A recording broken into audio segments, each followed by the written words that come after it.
Olá, seja bem-vindo novamente, ao programa Uma Só Banda, Hoje eu estou divulgando, estou exercendo o terceiro vídeo, o terceiro vídeo de trabalho, o terceiro vídeo de instrução aos contentos da mediunidade de Umbanda.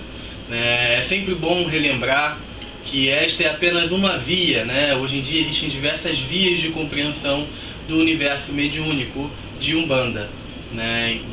Eu trago então uma visão para as pessoas, essa é uma visão até muito especial, porque fora passada pelo Caboclo das Sete Encruzilhadas, porque é uma das 34 entidades que contam uma parte de uma encarnação que teve, assim como também passa algumas informações sobre os contentos umbandistas no livro que eu escrevi, Uma Só Banda, os 34 sentidos da vida, ou para a vida. Hoje eu vou falar, o primeiro vídeo eu tratei um pouco para falar um pouco sobre Kardec, Umbanda, Quimbanda, Candomblé, a Umbanda, explicar as diferenças. No segundo vídeo eu tratei de falar um pouco sobre o universo orixá, o que é o universo orixá, como que competem estas vibrações no nosso viver, as 16 principais vibrações orixás, segundo o contento do pentagrama, segundo o contento da magia do pentáculo de Ifá, que também foi um livro que eu escrevi no ano passado. E eu gostaria de compartilhar com vocês hoje os estados de consciência mediúnica, Estes papéis vão estar no final do vídeo para vocês poderem ter um contento melhor, e eu gostaria de expressar um pouco para vocês sobre isso neste vídeo. Bem, o Caboclo das Sete Encruzilhadas, quando mandou a mensagem dele pra mim, no final da mensagem ele quis explicar algumas coisas para as pessoas, acho que para deixar expresso, bem expresso, para as pessoas que gostam, que compartilham, que trabalham neste meio umbandista. Muitas pessoas às vezes também já me perguntaram o porquê das pessoas receberem pretos velhos, caboclos, exus, ciganos, crianças, entidades de herê. Por qual a necessidade disso? Será que é realmente uma questão apenas de nós estarmos ajudando eles a evoluir, eles nos ajudam a evoluir? Será que realmente essas coisas funcionam nestes termos? Bem, a explicação que me foi passada pelo Caboclo das Sete Encruzilhadas, neste contento, foi uma questão de magia etária, ou seja, de magia por conta da idade. Então, por exemplo, a cada entidade existe uma fase, uma faixa correspondente de vibração para com a vida que nós compartilhamos, para com a vida que nós exercemos nesta encarnação. Então, por exemplo, o estado de criança, por exemplo, eu hoje tenho 24 anos, vou fazer 25 no dia 10 de maio, daqui a pouquinho. Então eu, com essa idade, eu tenho consciência que eu já passei pela minha fase de criança. Eu já tenho conhecimento também que eu já passei pela minha fase adolescente, a minha fase de magia, de transformação, e que agora eu estou vivenciando os primeiros anos da minha fase de maioridade, a minha fase adulta. Então, para cada fase dessa, existe uma correspondente energética ao cunho das entidades. É bom lembrar que eu expressei no segundo vídeo a questão da ordem de magia, de influência, onde você tem a questão de Deus, a questão das leis, dos orixás e das entidades. Olha, então agora eu estou falando sobre o contento das entidades. Farei um vídeo específico expressando um pouco mais, mas a questão agora é falar sobre esse mistério etário, desta magia etária de influência sobre nós, vivos, que trabalhamos com essas entidades. Como que elas nos auxiliam, Bem, muitas pessoas hoje têm a dúvida também na questão da incorporação consciente, inconsciente, semiconsciente, uma coisa que eu também vou expressar. Mas já cabe dizer por hora que a questão da incorporação, o fato do espírito estar influenciando uma pessoa para com o trabalho, é também uma questão psíquica, não apenas uma questão espiritual. Porque para que ele possa atingir as suas faculdades, ele tem que entrar no seu caminho de psique.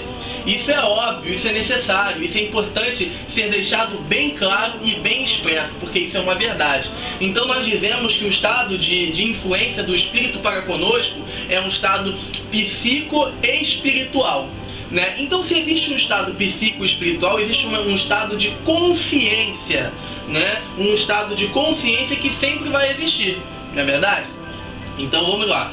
Dentro deste termo, eu posso dizer para você que está vendo esse meu vídeo, né, que possivelmente você já passou pela sua fase de criança, né, que eu tratei aqui a fase desde os primeiros meses até os seus 12 anos de idade.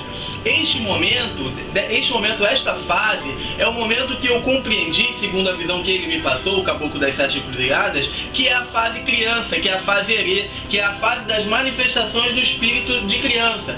Né? Aí você tem, por exemplo, a segunda fase, que é a fase adolescente, né? Dentro desse mistério adolescente, você tem, por exemplo, a presença dos ciganos, dos Exus mirins, das pombogiras mirins, né? Você tem o mistério, por exemplo, dos Zé Pilintras, dos malandros, dos marinheiros, dos seres de encanto e magia, porque é um processo de transformação. Perfeito? Ok. Então nessa parte, na segunda fase, que é a fase da transformação, a fase da adolescência, existe esse mistério, né? Na terceira fase, ela compreende dois momentos. Um momento que é a primeira fase adulta e a segunda fase adulta, né? Então nós passamos pela fase criança, nós passamos pela fase de transformação, que na verdade é de 12 anos até 21 anos de idade, e nós agora estamos adentrando a primeira fase adulta, né? Que no caso é a primeira fase da terceira idade, a idade da maioridade, né? Onde você tem a presença de Exu e Pombogira, que é aquela questão da vibração mais intensa, que é o momento das conquistas, né? A questão da sexualidade muito mais exposta, muito mais vibrante, né? Aquela vontade de angariar coisas, de fazer coisas, enfim, esse é o mistério. E na quarta fase, e na segunda fase adulta, que compreende, por exemplo, a parte entre 32 anos até 60 anos de idade, ou seja, a primeira fase adulta vai de 21 anos até 32 anos de idade. E de 32 anos de idade até 60 anos de idade, você tem a segunda fase adulta, né? Que é a fase onde você entra a vibração dos caboclos, dos boiadeiros, né? E aí você entra então na quarta fase da questão da consciência mediúnica, quando você tem a presença dos pretos velhos, dos baianos, enfim. Este seria um segredo de magia, né? E aí vai de 60 anos de idade até a idade que a pessoa possivelmente estiver fazendo a sua passagem, né, desencarnatória. Enfim, o que eu gostaria de expressar nesse contento? O que me foi expresso de grande segredo, de grande diferente, né, pelo Caboclo das Sete Encruzilhadas, né? Acredite você ou não, eu não estou aqui querendo provar se você vai acreditar que eu realmente ouvi isso do Caboclo das Sete Encruzilhadas, mas reflita sobre o que eu vou falar, sobre o que me foi passado. Isso que é o importante, perfeito? Ok, então vamos lá. Ele me disse o seguinte, ele falou que quando nós trabalhamos dentro de um centro de Umbanda com todas essas entidades, por isso que é muito importante trabalhar com todas as entidades, né? Nós criamos um campo mediúnico de influência. O que seria isso? É assim, você hoje tem 18 anos de idade, digamos assim, 18 anos de idade. Você ainda não chegou, por exemplo, na sua senioridade, que é a quarta fase, que é a fase preto velho. Porém, você já trabalha com a entidade de preto velho no seu centro. Você já trabalha com a sua entidade de baiano dentro do teu centro. Então você já irradia, você já cria uma ponte até aquela idade, o que favorece a sua evolução espiritual, o que favorece o seu estado de cognição espiritual, o que favorece o seu aprimoramento. Olha que interessante. E além, ainda vai além. É como se você mandasse um recado para com as leis, para com os orixás, as leis de Deus, que você quer, que você busca viver até aquela idade. Ou seja, você cria uma ponte de força etária que lhe possibilitará mais chances de chegar até aquela idade. Isso é uma coisa muito interessante. Por quê? Porque vai viver mais? Não, mas porque lhe dará o direito, lhe dará a oportunidade de poder fazer mais, evoluir mais, crescer mais, conhecer mais, enfim. Olha que coisa interessante.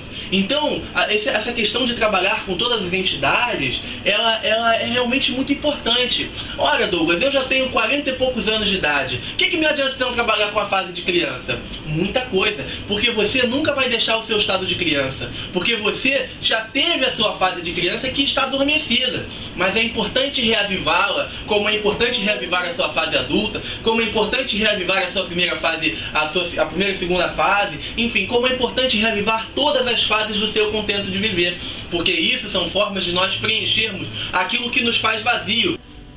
Bem, continuando, né? Continuando então, vai auxiliar você a preencher aquilo que está vazio, aquilo que está faltando, que o tempo fez você perder. Por quê? Porque quanto mais nós vamos aumentando a nossa idade, mais nós vamos esquecendo das coisas boas que nós vivemos na nossa infância, das coisas boas que nós passamos na nossa adolescência. E isso é muito ruim, porque nós temos que sempre relembrar estas fases boas, porque elas eram fases de movimento, de luz, de alegria, de felicidade, de uma verdadeira paz, onde você fazia as coisas sem pensar muito e de certa forma isso lhe trazia menos preocupação. Então, quando nós trabalhamos com essas entidades todas dentro de um centro, nós criamos este ciclo de magia, este ciclo de poder. Isso é o grande diferencial. E sinceramente, essa para mim foi a melhor explicação que um espírito me passou em questão do trabalho com as entidades. Não necessariamente os espíritos também, eles estão evoluindo também. Os pretos velhos, os caboclos, os exus também têm que evoluir, eles estão aqui para evoluir, estão trabalhando para evoluir. Mas a evolução deles, para o estado que eles se consagram hoje, já possivelmente é maior do que a nossa. Que nós estamos neste plano ainda. Nós necessitamos estar trabalhando neste plano ainda. Nós necessitamos estar vivendo aqui na matéria. E a matéria é onde existe a maior quantidade de sofrimento, né? Onde nós vemos todas as desorganizações do mundo, os desequilíbrios. E isso nos faz sofrer. Então as entidades, a questão do ciclo etário, nos faz possibilitar, nos fomenta este entendimento e nos faz querer realmente trabalhar com todas essas falanges para que de certa forma possamos auxiliar o mundo, não apenas o momento que está sendo trabalhado com o preto velho. Nós devemos entender que nós falamos assim, nossa, nós não podemos mudar o mundo. Quem somos nós para mudar o mundo? Isso é uma verdade. Realmente, quem somos nós? Mas cada mudança, cada gesto de mudança edifica o mundo.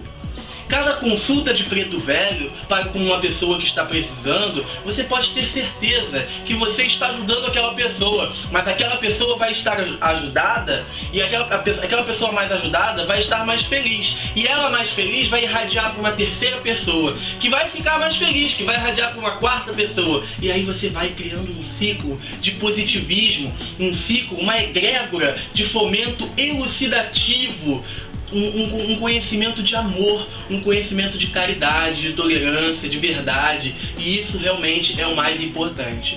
Bem, hoje o vídeo realmente, o terceiro vídeo que eu estou passando para vocês é basicamente isso, e eu acho que eu consegui deixar a mensagem que eu busquei realmente nesse terceiro vídeo, né? Existe um porquê, existe um querer, a Umbanda tem fundamento em todas as coisas que são feitas, pode ter certeza disso, e quando alguém vier lhe confrontar, dizer que não tem, você dê essa resposta para ele, que existe uma relação psicoespiritual no que você faz, e além que você cria um ciclo de elucidação, um ciclo de amor, um ciclo de paz, um ciclo de tolerância, enquanto esta pessoa que às vezes vem te confrontar, na verdade está querendo brigar, criar uma certa rixa, né? Querer mostrar que é melhor, que a religião dela é melhor, que as coisas que ele faz, o que ela faz, são mais coerentes, mais certas, e não é bem por aí. A nossa religião é linda, a Umbanda é magnífica, a Umbanda é caridade, a Umbanda é tolerância, a Umbanda é paz, a Umbanda é felicidade. Não tomem a sua mediunidade como um fardo, mas tomem a sua mediunidade como uma oportunidade de crescimento e aprimoração. E eu tenho certeza que este pensamento lhe facilitará todos os momentos mediúnicos que você viver e certamente conseguirá ajudar muitas mais pessoas durante todo o seu percorrer mediúnico. Que Oxalá lhe abençoe sempre, que meu Pai Xangô possa sempre lhe fazer recair o justo, a balança do Arcanjo Miguel, a certeza do viver, o aprumo do estar, a verdade do amar. Namastê, felicidades e muito obrigado novamente pela sua atenção. Saravá.